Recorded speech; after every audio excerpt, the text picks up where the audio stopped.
Have you ever wondered about what it takes to become a healer or a shaman? Maybe you've seen a weekend workshop and you're really excited about getting started on your path, but you wonder, what does that path exactly look like? Today's guest is James Kawainui, who's a Native Hawaiian healer, mentor, and Kahu or priest. He's going to share some insights with us about the path to becoming a healer through ancestral presence. Join us to find out more. Soul Nectar Show, the Soul Nectar Show. You're invited, delighted to discover who you are. Anything is possible if you believe. So join us on this beautiful journey. Soul Nectar Show, Soul Nectar Show. Before we start this episode, I, Carrie Hummingbird, And I, Akeem Sami. want you to know that You are invited you're invited to join Soul Nectar Tribe. If you like what you hear on Soul Nectar Show, You will love being in person with us in Soul Nectar Tribe. we invite you to check it out. First 30 days is free. Right now, go to carriehummingbird.com, KERRI, hummingbird.com/membership, and sign up. We'll see you at our next tribe gathering.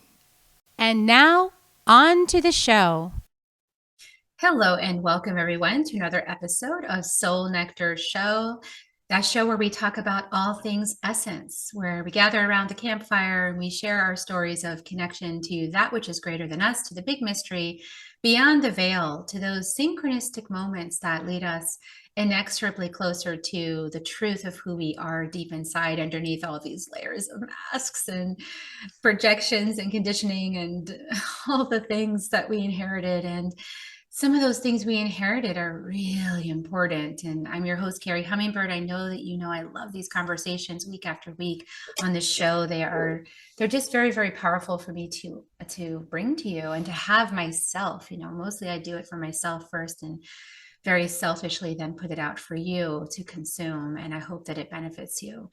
What's really on my heart today as I get ready to interview our guest today is the loss of the respect for the elders in our Western culture. We're so fascinated. We're so fascinated by the youth, and we all want to look younger and stay young, the fountain of youth and never age. And that's, it's beautiful to want to live a long life, but like, what are you compromising in the process? Because with youth does not always come wisdom, because wisdom is gained from a life lived well. And when I say well, I mean explored, so we all make mistakes. And part of what happens when we explore those mistakes and go into our shadows and we consult with those that have more wisdom than we do, because they've walked the path longer than we do, we actually get an enriching life. A wise life is an enriching life, and that comes from respecting our elders and our elders that are living, and also the elders beyond the veil, those that have walked the path before us for many, many, many eons. We can tap into that really deep wisdom, and we can do that through these paths that are now very sexy, on the mainstream. And I love that it's getting sexy, because that means people will want to do it. But, ultimately, you can't become a shaman in a weekend workshop, can you? Really? Because I know that my power in my lineage that I follow from the Karo shamans from the Andes Mountains, and that all is, I'm getting wisdom from the field, from the ancestry of that lineage. That's what's really making me strong. It's not because I just woke up one day and was a genius, it's because I joined a lineage. So I have some opinions about that. My guest today does as well, and we're going to be talking about that. Welcome to the show, James. James Kawainui is here with us. Good morning. How are you?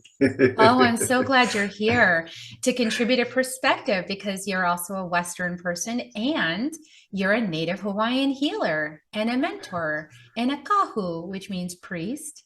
And James's family goes back over 20 generations in Hawaii.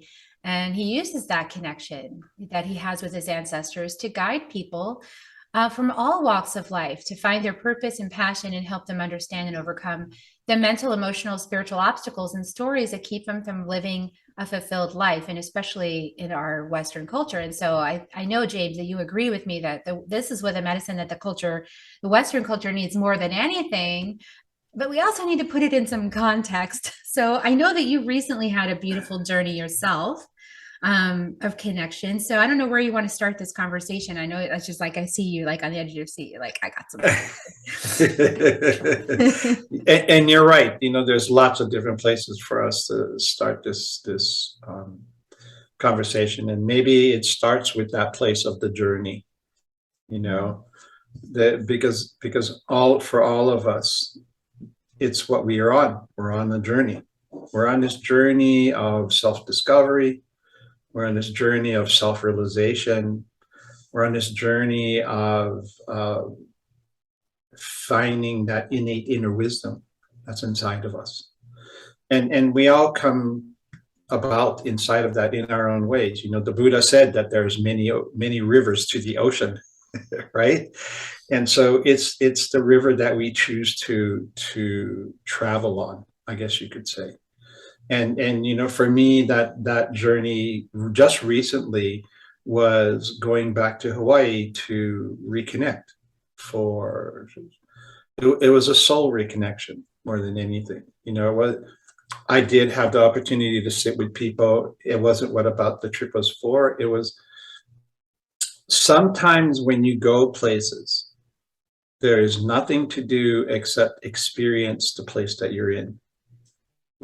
People run all over the place, and I think we get lost inside it. We're so lost inside of Western culture that we go to a place, and I saw this a lot in Hawaii. This is really an interesting thing. We went to South Point on the Big Island on Hawaii Island. The energy there was so primal. The energy there was so like in your face, like the wind's blowing 30 miles an hour, the sea spray is blowing all over the place, there's dust swirling, and the land is just calling you, right? This is pretty apt, I think. And I look out. Now I'm talking, there's nothing between this point and maybe 3,000 or 4,000 miles, which is the next islands in the South Pacific, right? So it's primal energy coming off the ocean. And I look out there, and there's these 3 young women, and they walk all the way to the edge of the water, and they're putting themselves precariously in position where if a big wave came in, it would sweep them right off the rock, right? And they walked all the way out to the edge of the water.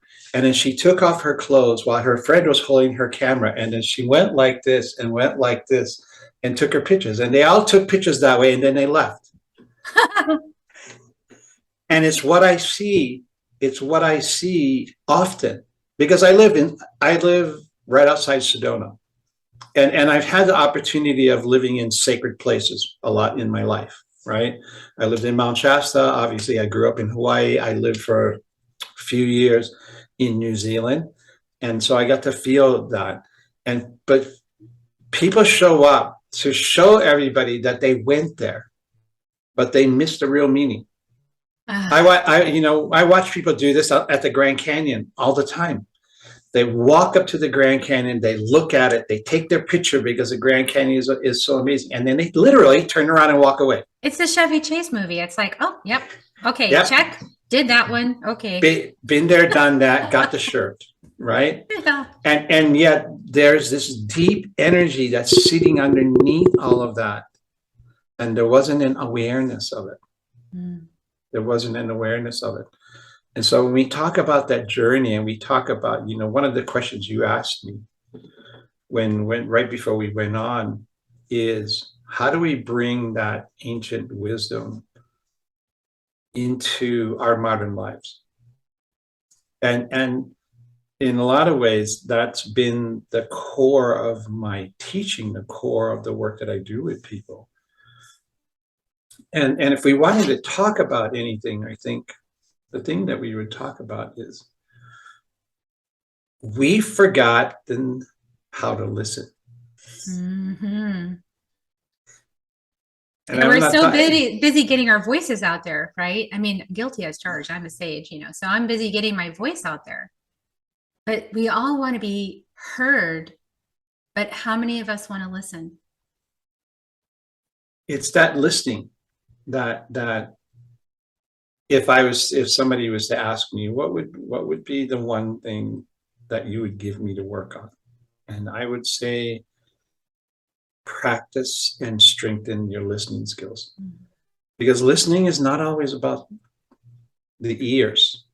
Listening is the listening to the land, the listening, yes, to the wind that's blowing through the wind that's blowing through your hair, but you're hearing the wind blow. But there's also what the wind is doing. The wind is swirling the dust. The wind is creating whitecaps on the ocean. The wind is doing all these things. So you're listening with different ways. You're listening the way that the wind pushes the water up against the rocks and the sound that makes, right?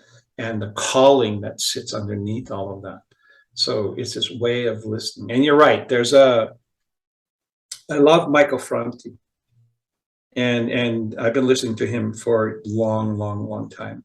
And I don't know if anybody listens to Michael Franti, but there's a song that he talks about that. And he says, we're so busy trying to get our point across that we're not listening to the people that are there, right? Nobody wants to listen to how they feel. I want to tell everybody what to feel, but I don't want to know how they feel. And I think in our modern society, and especially the polarity that we're seeing in our country right now, is that place of our failure to listen. Yeah, and it's that entrenchment too, and defensiveness around perspective. And but that's the shadow frequency. That's what happens when we're in our ego self, our shadow self. That's one-dimensional, two-dimensional, three-dimensional, I guess. But there's like the omni-dimensional, right? There's like the oneness of all that is, that has all the billions and billions and billions of perspectives. And when you get quiet enough, and that's for me, I have stillness as my life's work. So I'm in it with everybody listening. I hear you. Like, if you have a hard time slowing down and just shutting up and sitting and being quiet and not thinking, oh my gosh, that's been my life journey. I so understand. That's a human collective learning experience that we've always went through. But in where we are inside of our consciousness right now, it's really imperative that we start to understand that, I think, on a different level. I remember that you talking about oneness, and I'm a storyteller, so I'm just going to tell you a really quick story. The first time I really experienced that oneness was, well, there's twice. And the first experience helped build the second experience. And it was when I moved back to Hawaii after living away from Hawaii for a really long time. I lived on the beach, and I had an experience one morning where excuse me, the bay that I lived in, the humpback whales frequented it in the winter. So the humpback whales from Alaska swim, they migrate to Hawaii for the winter, and that's where they calve and they breed and everything else like that. So basically they go for the winter to hang out and vacation, and they don't eat while they're there. They only eat while they're up in Alaska. So this is like 6 months of a different form of their life. Anyway, one morning, humpback shows up like right in front of my house. I had the grace and the fortune of living right on the water. Now, if you had turned the camera around from facing the ocean, that was beauty, you would have saw a 20 by 20 tin roof shack with no electricity and no running water. That's what I was living in. But my front porch was the Pacific Ocean. Anyway, the morning comes, there's this whale that's sitting out there. I have a kayak, and it's just sitting in the bay. And it's like I can hear it. It's calling me, saying, come. And I'm scared, excuse my language, but I'm scared shitless, because it's this animal that weighs 20 or 30 tons that just its side flipper could go like this and it could crush you, right? And I'm afraid to paddle out there in my kayak, and yet there's a part of me that says, dude, you've waited all your fucking life for this. Yeah. Right. And so I get in my kayak and I paddle out, and it's like, it's maybe only 50, 60 yards offshore, and it's already 100 foot deep. And so I paddle offshore, and I'm sitting there quietly. I went to about where the humpback whale had come up a few minutes before, and I'm sitting quietly, and all these things are going through my head, and my heart is pounding, and it's the only thing I can hear. It's that pounding in my chest of my heart, right? And the whale comes up, and it goes back down, and then there's a part of me inside that says, get in the water. And I'm like, what? Get in the water. So I put my fins on, I put my mask on, I jump off the kayak, I hold the rope, and I'm just swimming around, and I'm just swimming in the water. And I have no idea where this whale is, but I know it's somewhere in there, right? And out of the corner of my eye, I see this shadow coming up out of the depths. And so it's swimming out of the depths. It comes out of the depths, and it's coming closer and closer and closer. And like in my head, I'm going, oh my God, oh my God, oh my God, it's coming closer, right? And it comes in. So it's about 15 feet away from me, right? And it goes like this, and it rolls up like this sideways. And I'm looking at it, and it's looking at me. And if you have the opportunity to get close to a whale like that, the eye of the humpback whale was the size of the basketball. Okay, so you have this eyeball that's like this big, and as it swims by me, it tracks me. Like it goes like this and it tracks me, and I'm looking at it and it's looking at me, and there was like this thing that went like that in that moment, right? And then it rolls over, and then it rolls and it disappears into the depths. Wow. And like my heart is like pumping like insanely. Okay, so like fast forward like about 4 or 5 years, and I'm living in New Zealand, and I had this group of people that we would do meditation. We'd come together every Thursday and we would do meditation. And this one particular meditation, she said to go inside, and I'm sitting there, and that whale comes back to me.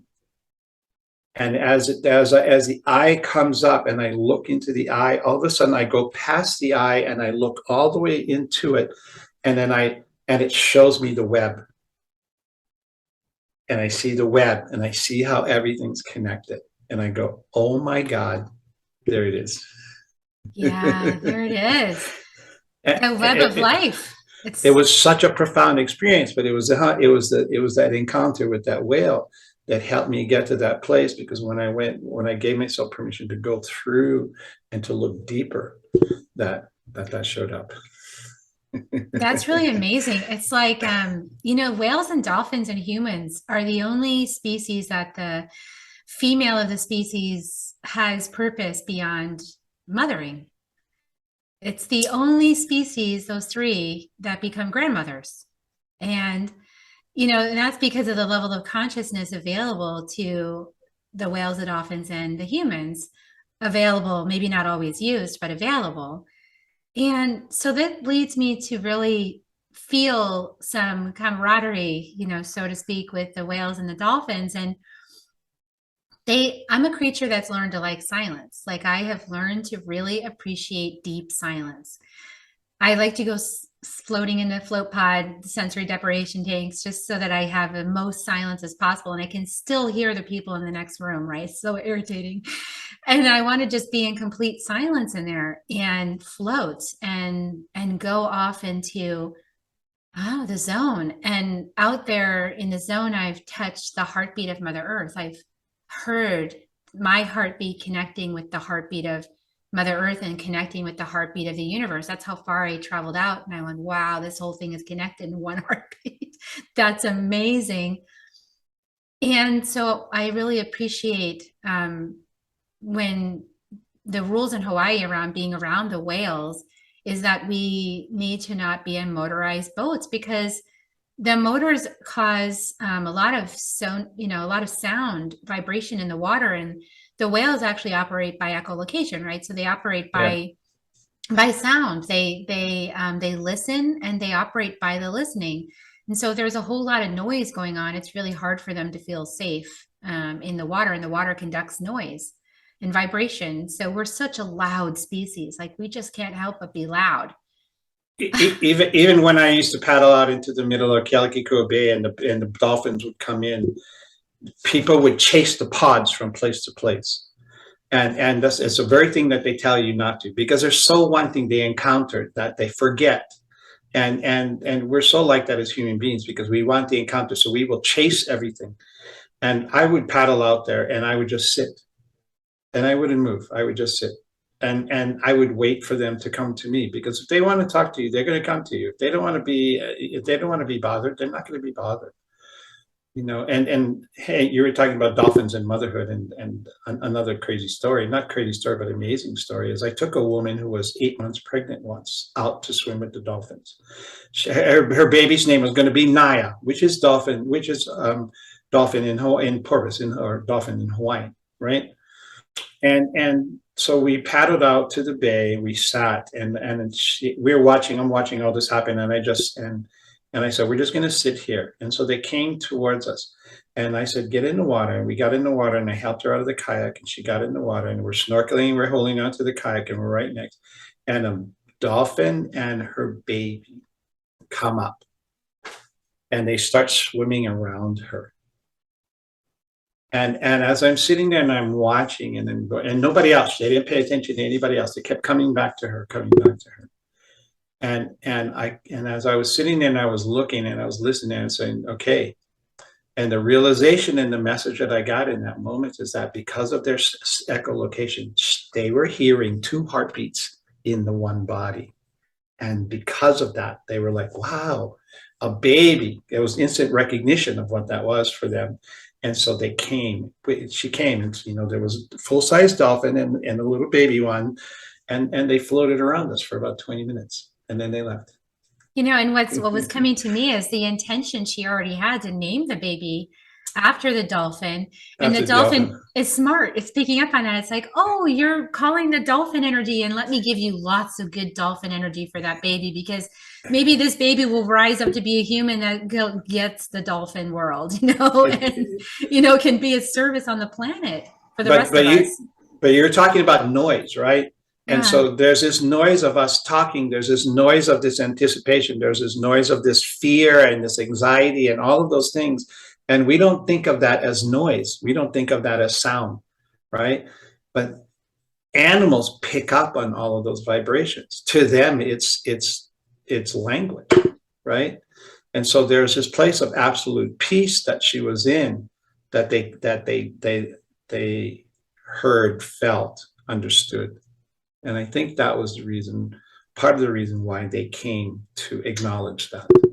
So, well, go ahead. It's so important for us to acknowledge the frequency that we're vibing on, right? I mean, that's what you're talking about, is that a lot of times people want to have the experience, but they don't want to drop into the state of being that would allow the experience to unfold, because that would require being still and restraining themselves. And believe me, like I'm saying, I get it, because I'm that person. It took me a really long time to figure out how to meditate. It took me a long time to figure out how to be still.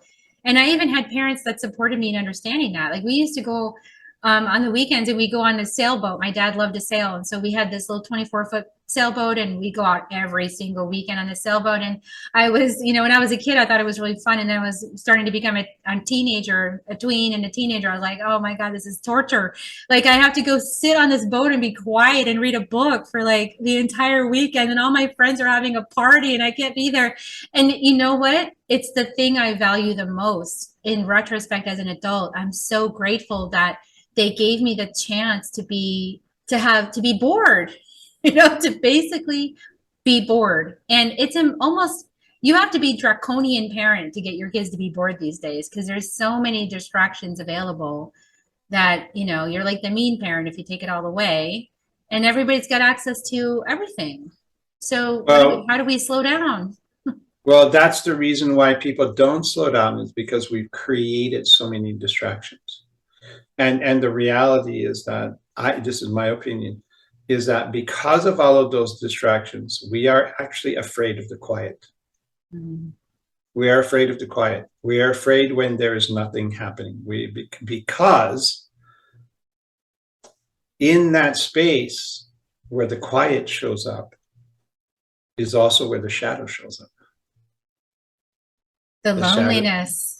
The shadow of who we are, all of the places and the things that we think that we're not enough, or the things that we think that we haven't done, all of those pieces that we do a very good job of pushing to the side show up when there's space, and the space is the quiet.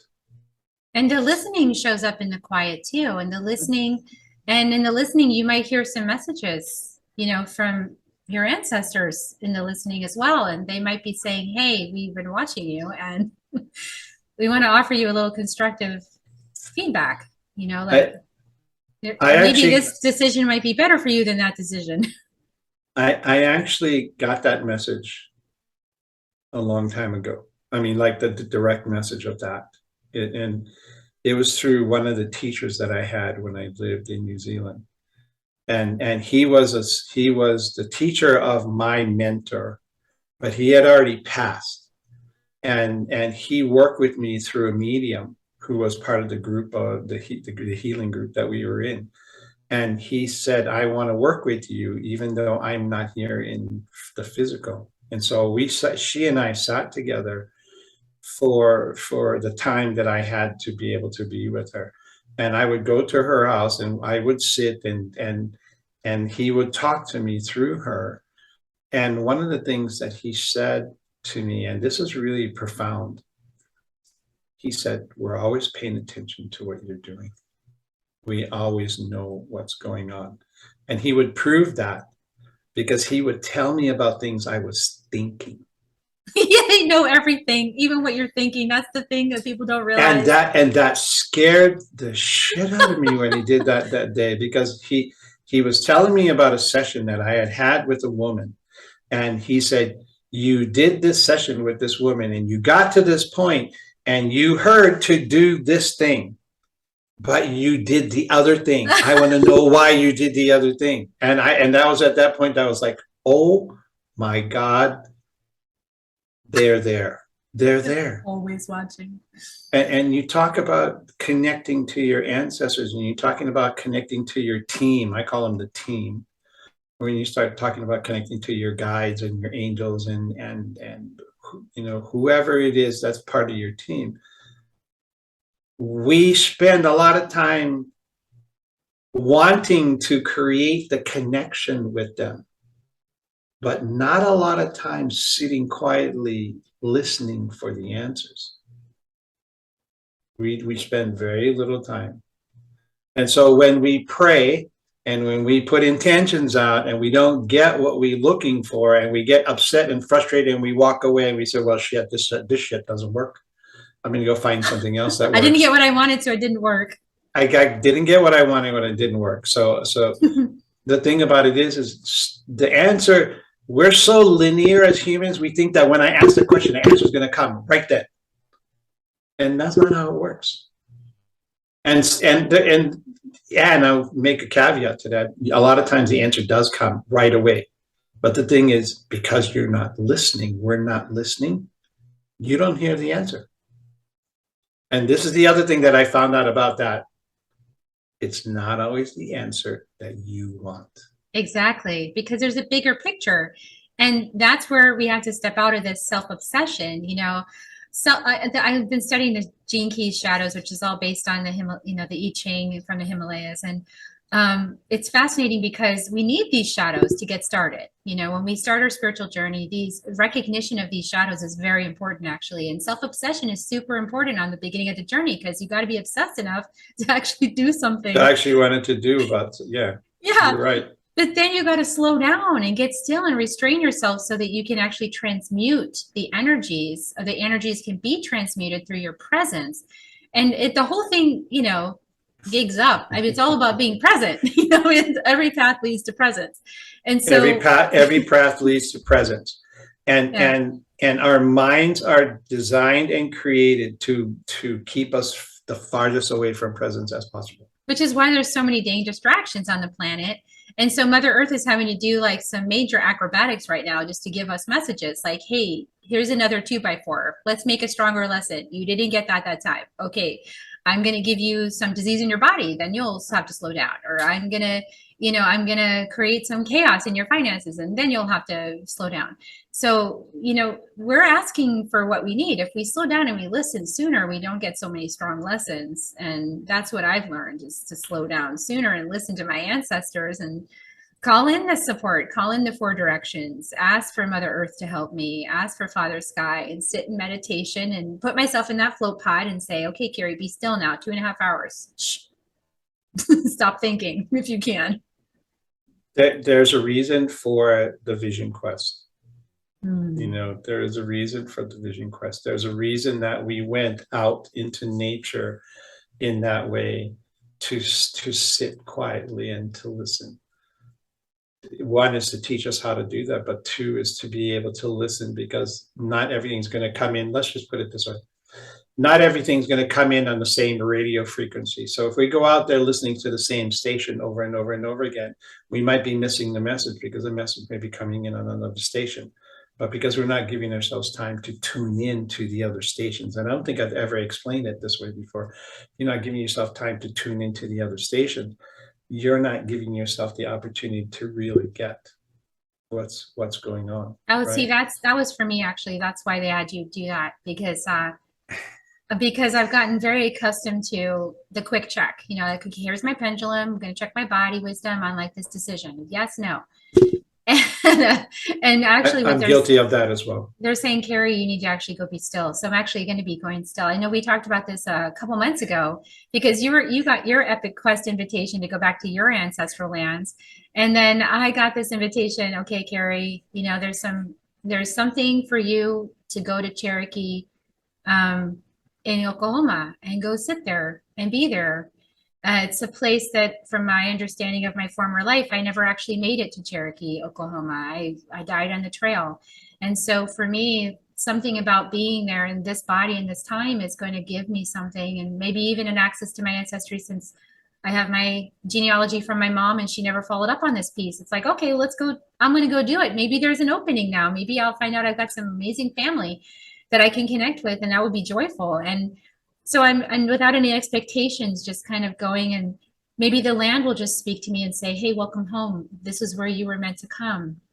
You turned back on the journey too soon. You weren't listening to the full download, and this is what I know from my last life. I made a decision very quickly based on some feelings, and I didn't really go deep enough. I didn't give it enough to understand what was being called for me. And I think these lessons, they persist lifetime after lifetime until we finally drop into that willingness to be still long enough for the full message, like you're saying, to get that higher download, or the deeper download, even like the right station to come through. So we're really listening to the whole spectrum. It is. And not to be disappointed if you go somewhere and nothing happens, because the perception is nothing happens. But the reality is, sometimes just being there is all that needed to happen. And so letting go, you were right, letting go of the expectations. I mean, not that I had an expectation, but you think about, geez, I wonder what's going to happen when I go. So, I went back to Hawaii, and I was there for a month. And I kept waiting for the call to go here, the call to go there, or all these big things that I thought were supposed to happen. And the reality was, most of the time, all it was sitting on the land. We're staying in a really beautiful place that I had the opportunity every morning to go out and watch the sunrise, and every afternoon to go out and watch the sunset, and the spaces that were in between, and the places that we went to, and the time that we spent. Literally, that we spent most of that month sitting on the land in different places. But maybe that was the medicine. Exactly. And I walked away from that realizing that, we spent the whole afternoon, a few hours, sitting on the edge of Kilauea, looking at Halemaumau, which is the home of Pele. And there wasn't this big spectacular, download of information or anything else like that. What I found was just incredible peace.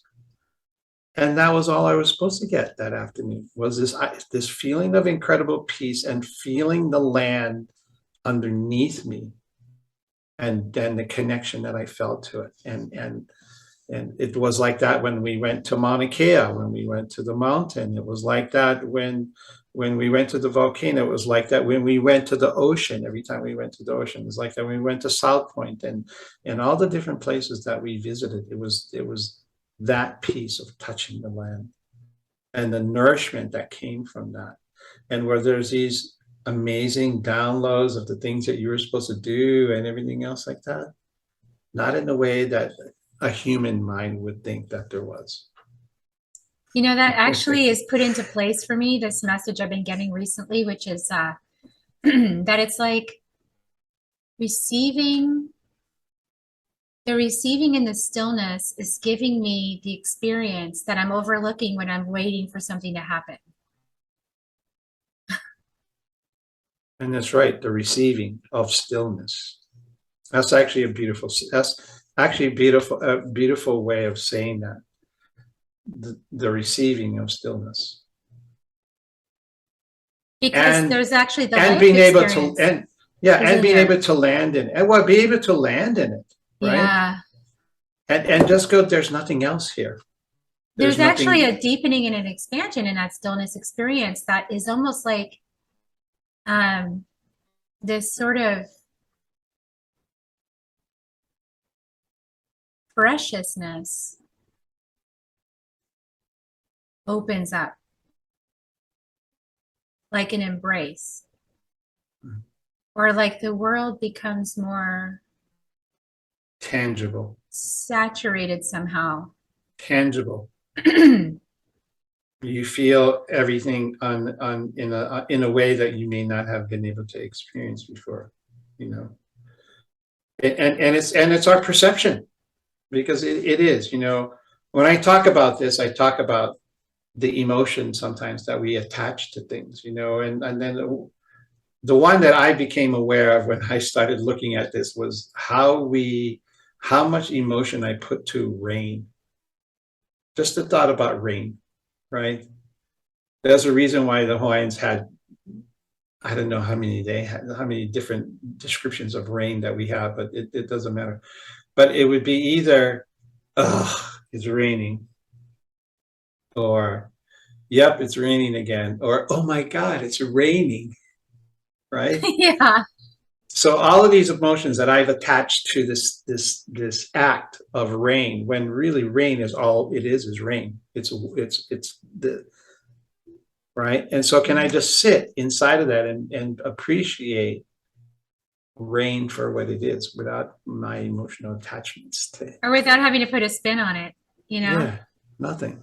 It's that because it's different then, because then the rain, I'm feeling the drops, light or heavy, that are landing on my body or landing on my head, and I'm feeling the water as it pulls and it drips down, and I'm having the sensation of rain over my body or around me, hearing the rain as it hits the puddles or the roof or the leaves and the patter and everything else like that.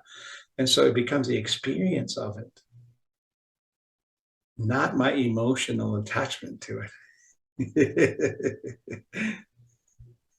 And when we give ourselves time to sit inside the quiet, we give ourselves the opportunity to have those experiences, right?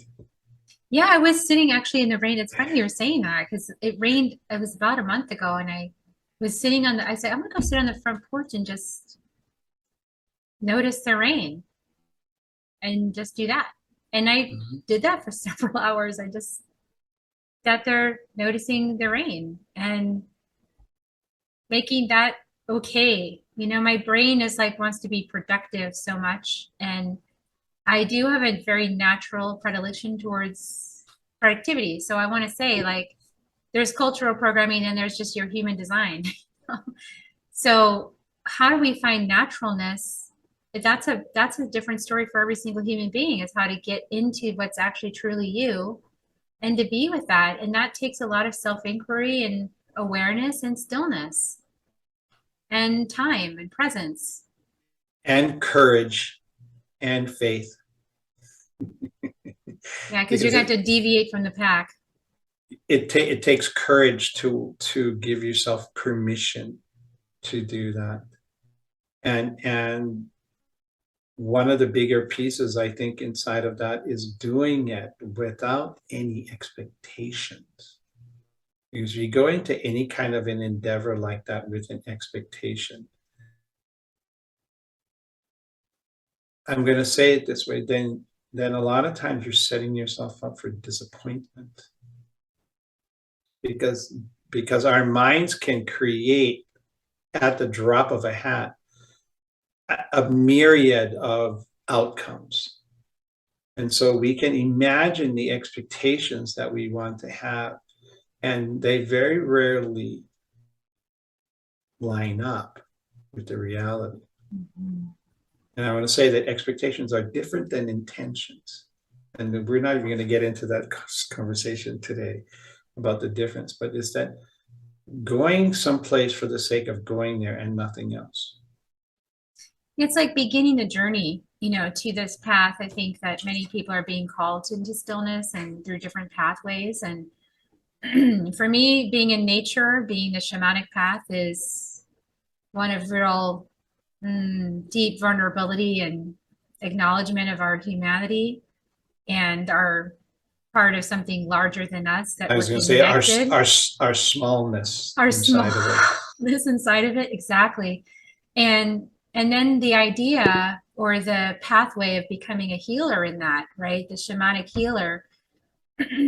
Well, talk about expectations, and the shamanic path will confound those expectations at every turn, because it's not about your small self in the small human body anymore. It's about the collective. It's about the planet. It's about your place in the universe, your small contribution that is actually epic, in many ways. But that is a very profound thing to try to control, and you can't. So all you can do is open to the hollow bone. And that, I think, is the work that for me has required so much presence and stillness and awareness, is I guess, navigating my own inner realms as to when I'm in the hollow bone and when I'm trying to control and direct things like a little maestro. And no, come back into the hollow bone, be in the presence, be in the moment. Allow my voice to be lifted, for example, in a song that I don't even know this song and it's never been sung by me before, and it's just coming out my mouth. And I hope it sounds good. And, that's my ego that talks. But there's something significant in that melody that's very healing for the person in front of me. And I don't need to understand where that song comes from or why it's there, right? I just sing it. And it's getting out of the way of that. That's the trust of the listening, isn't it? That's the trust of listening. And that's why this is a long path. This is the path. This is not a weekend workshop. It's a path. It is not a weekend workshop. It's a way. Any of the endeavors, any kind of endeavor like this is way of life. It's not something that you study and then you put aside. It's actually way of life. And I realized that when I after a few years of being on this path, and I was like, oh, I see, this is just what I'm going to always do. This is me. And this is who I am. And it was not the devotion or the responsibility of it, is just the understanding of that. And going, I am going to give myself permission to open as much as I can to the experience of everything around me, even if it feels uncomfortable in that moment, so that I can understand it. And sometimes it's not to even understand it, so that I can give myself the opportunity to experience it. And the experience may change something inside of me that my conscious, logical mind may not understand in the moment. Yet it's creating a shift or a change or some subtleness that may never show up. And usually what happens is it doesn't show up until you need it. And then all of a sudden there's this awareness or this wisdom or something that comes out, and you go, I know that happens to me quite often when somebody asks a question or I'm in a position and all of a sudden the answer comes in. I'm like, I'm in awe when it shows up like this. because I went like I look at that and I go, holy shit, James, where did that come from? And I go, I have no idea, but I'm grateful that it did. Yeah, I'm often surprised by what comes out my mouth, and I laugh with people and say, wow, that was a great question. I'm glad to learn that too. I didn't know that before, but it's just that's an act of, I don't know, surrender, embrace, and trust. Like you said, trust in the process. And it takes a while for us to learn to trust, especially when we're so programmed to distrust and to be so busy to avoid those feelings like you were talking about. And, I mean, shamanic path is really about shadow work, but that doesn't mean it has to be hard and difficult and ugly and painful. It just means that we embrace that which we don't know, that which was in the subconscious, that which is outside of our known realm, right? We just embrace it and we listen, as you said, back to listening. There's not, the more you understand the darkness, the better you understand the light. And it can't be one or the other. And it's really an interesting, and this is the place where I might sound like I get up on my soapbox, but it is not all peace, love, and light. It is not only looking at the light. It is not just going to those places and says, well, I'm not going to pay attention to the part that feels uncomfortable because I'm just going to open to the love, and I'm just going to open to the light. And yet what we're doing is we're in some ways denying or failing to acknowledge that part of us that is as real as who we are. And so by bringing those pieces, by doing the shadow work, and a lot of you're right, Carrie, because a lot of the shamanic work is shadow work, but it's not shadow work from a place of evilness. It's not shadow work from a place of pain. It's shadowness. It's shadow work in a context of greater awareness and understanding of self. Yeah, and reclaiming those parts of yourself that forgot who they were. Not only that, in the darkness, got lost and turned around. Lost in the darkness. Well, that shadow has whatever aspect of that is, whatever part shows up in your shadow, is a story that at some point your soul told itself and it believed. Yeah. Or an ancestor too. Or an ancestor, yeah, because we inherit a lot of shadows in that way too. But it was a story that was told and believed and made into truth. And the truth is whatever that shadow is bad. And so because it's bad, then I have to take that away, whatever it was, if it's guilt or shame or whatever the emotion that's attached to it. And to look at that and go, I wonder why that happened. I wonder why I felt that way. And can I give myself permission to change that? Can I give myself permission to insight? I thought about this very recently. If you're looking at a hologram gives you, and I love that I'm this fantasy space freak anyway. So, like I read a lot of fantasy novels, but on Star Trek, they have this thing where they have the computer and now they go like this and they just throw it up. And then all of a sudden it's all up in front of you. Yeah. And they go like this and they spin it around and they look at this and they go like this and they open it up. Right.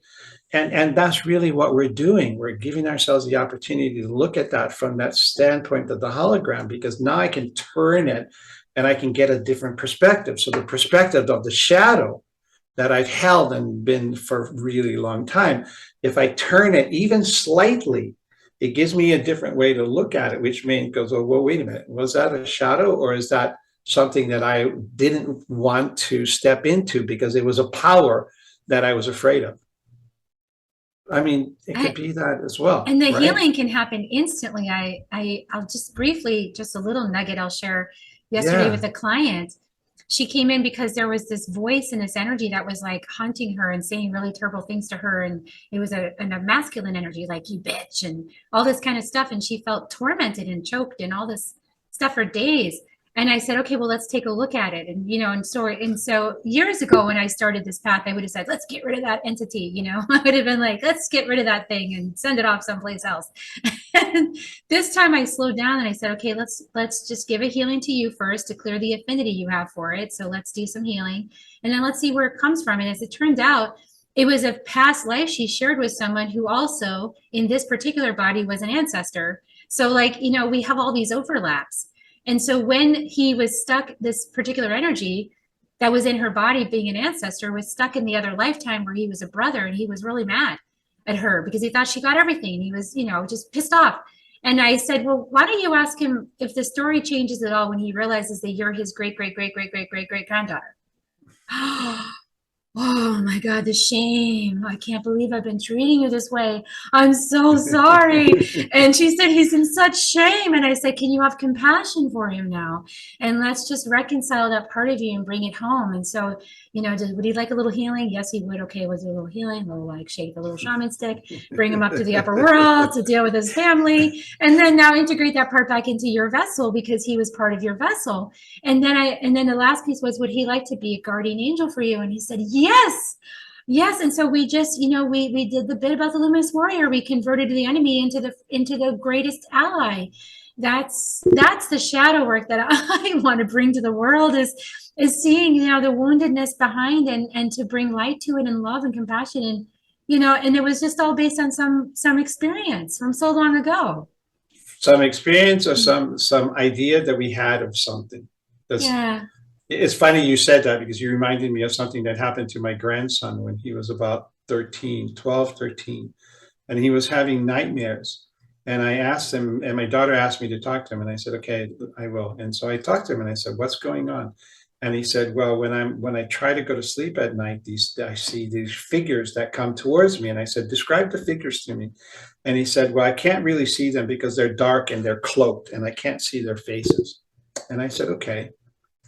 I said, the next time you have that dream, I said, ask them, if you want me to talk to you, if you want to have a relationship with me, I need to see your face and you need to tell me who you are. And he calls me up a couple of weeks later and he says, I'm not having the nightmares anymore. I said, really, what happened?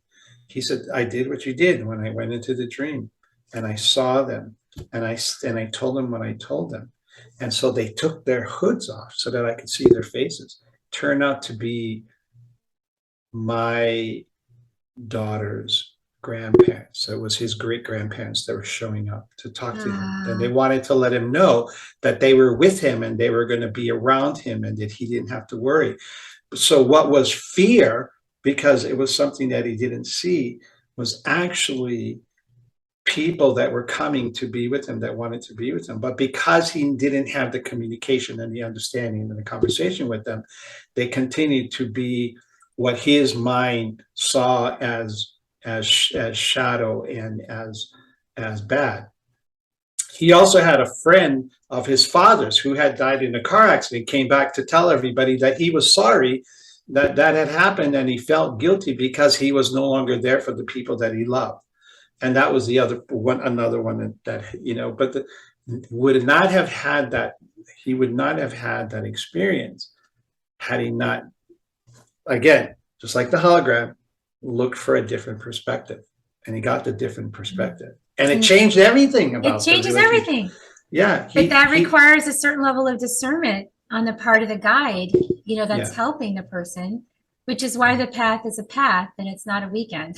It's not a weekend. It's not a weekend. I watched that happen because of sitting with the old Hawaiian masters in Hawaii that were teaching me Lomi Lomi at the time.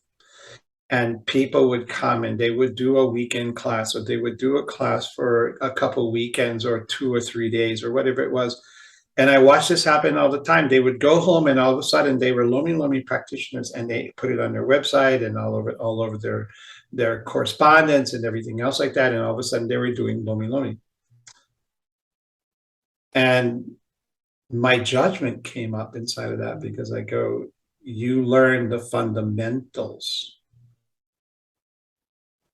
But again, my judgment, but now we have to practice this, and you have to practice this, and it's a practice that never goes away. It's always opening, always looking, always asking for more guidance, always being willing to open to the spaces over and over and over again. So it doesn't stop with that quote unquote weekend training or that certification. We're so addicted to the certifications on the wall, like proving our worth and this and that. And it's not about proving your worth. If you're becoming a healer to prove your worth, I mean, I did that too. And you got to get beyond that mode. It's about being in service, and that comes from a full cup. People ask me for certificates all the time, and I said I don't give them. It's not something that I do. Because it's not anything that you're completed. When all we're doing is when we go to a teacher and we start on this journey, their job is to open the door and to teach us how to travel the road. Mm-hmm. And then it's our responsibility to continue to want to travel that road and to be open, and then to go back to your teacher if you have a question. Go back to your teacher or your guide for that guidance, because there's something that you didn't understand as you travel on your path, right? That's really the point of that. And it's the lineage that you're working with that's actually beyond the veil that's supporting you in that tradition. And so, you have to honor the ancestors too and give back. So if you took the Lomi Lomi class and you didn't honor the ancestors, that's, maybe switch that. Maybe put an ancestral altar up and say, thank you for guiding me every single day on my path. I was going to say, I'll show you the 4 ancestral altars that I have that are just right there, sitting to the side of me. But it's an important piece, that piece of constantly looking inside and being open, and this Hawaiians call it ha, and that's this humility, right? This humility of being open to the idea and the understanding, and there's another concept that we talk about in Hawaii, and that's called pono, and to live in pono is to live in right relationship, right? Pono, this right relationship with self, right relationship inside of my with the people that I know, right relationship with the land and the ancestors and everything else, right? There's something that I say for myself, and if people talk about this, is every morning, every night, there's a prayer that I say, and I say Mahalo Keakua. So in other words, Mahalo Keakua means God, source, energy. Mahalo thank you to my kupuna, which are my ancestors. And thank you to the guides, guardians, and angels that work with me to help me to do the work that I do. And so there's an honoring and a reminder that what I do comes from that source. And so I do that every morning and every night to honor and thank them for the gift, thank them for the teaching, thank them for even the painful lessons that show up, because it's those painful lessons that is the places where we grow sometimes the most, right? And so part of that prayer is also looking for the miracles that happen during my day, or those places that those miracles show up. And the miracle may be as small as the smile that I get from someone, or the butterfly that landed on the bush while I was sitting out in the backyard, or the crow that flies over that calls as he does, or looking up and seeing a red-tailed hawk that flies over when I was thinking about something and I needed an answer for, So we have miracles in our lives, and the more we acknowledge those miracles and those connections and those synchronicities, some people will call it, right? The more they show up. But that's part of the listening too, right? Yeah. So if we bring this all the way around full circle, that's part of the listening, right? So, yes. So that's kind of my gift to everybody today. Thank you. Thank you so much. And thank you for your bright light and your gifts that you bring to us today. I appreciate you. Is there any way that you like people to get started knowing more deeply about you? Is there any place you'd like to lead them? Well, you can always start. This is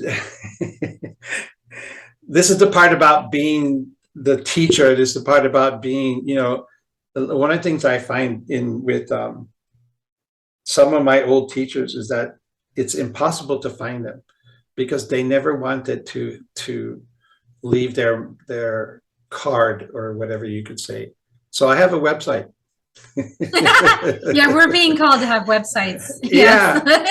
Well, we have to realize that the method of communication is the internet. This is the way that we are available to more people instead of just the community that we live in. Yeah, because if you were in the community before, everyone knew who you were because they interacted with you all the time. They just knew you were the person to come talk to. But in this, but the thing about it is our community is the globe, the whole world. Yeah. So it's very easy. It's www.jameskawainui.com. Awesome. I'll put that in the show notes. Yeah, and if you go there, there's a 30-minute consultation, however you want to look at it. But I do 3 free 30-minute calls for people, and it's called Get Back on Track. And if you go into the website, there'll be a drop down for Get Back on Track, and if you say yes, then we can have a conversation for 30 minutes, and we'll talk about something that's happening, and I'll give you the best guidance that I feel in that moment. And just like you, I think our part of our journey is to share and give people tools so that they can they can move in their lives on their own. I never look for permanent students or people to, that whole idea, and we're not going to get into about the guru and supplicating myself before someone. My job is to give people tools so they can live their lives. And how about just being friends? I mean, a friend helps a friend. It's, we're all friends. We're all walking each other home. Some of us just a little more experienced in one area than another. So that's it. That's it. I'm climbing a ladder. The person above me is reaching down to help pull me up. And I'm behind looking down, and the person that's behind me, I'm reaching a hand to draw them up. And that's what we are. We're all climbing this ladder. And this ladder is awareness. And we're helping each other move through that process constantly. And every person's important in the wheel of life, and the big giant puzzle. So it's all valuable. People come to me as students, and I end up learning from them all the time. So it goes both ways. Totally. Like I just shared with you in that healing session, I was like, whoa, that's so fascinating, because I didn't know what I was going to do. I just follow the thing, and then I go, oh, wow, that's so cool. And I sing a song. I'm like, wow, that's a powerful song. It's in my head now, So anyway, it's part of the mystery of it. I love the mystery. So, well, thank you so much for bringing your wisdom here today. And we're going to give kisses. I always give people kisses at the end before I give you kisses. So people, before you get James's wonderful kisses and mine, please like, subscribe, and share out to more people so that this message gets spread, because we'd like to spread this message more than fear. I think it would be fun to see what happens when love gets spread around more than fear. Let's see. Let's run an experiment and find out. Here come the kisses, everybody. And we'll see you next time on Soul Nectar Show. Have a great week, everybody. Bye for now. If you found even one gold nugget in this episode of Soul Nectar Show, will you do us a favor? Will you subscribe, like, and share this episode? Maybe even write a comment and let us know what you thought about it. We really, really want to engage with you at a much deeper level. Let's be part of community together. Have a great week, everyone. Bye for now. To dive in deeper to nourishing conversation, visit soulnectar.show.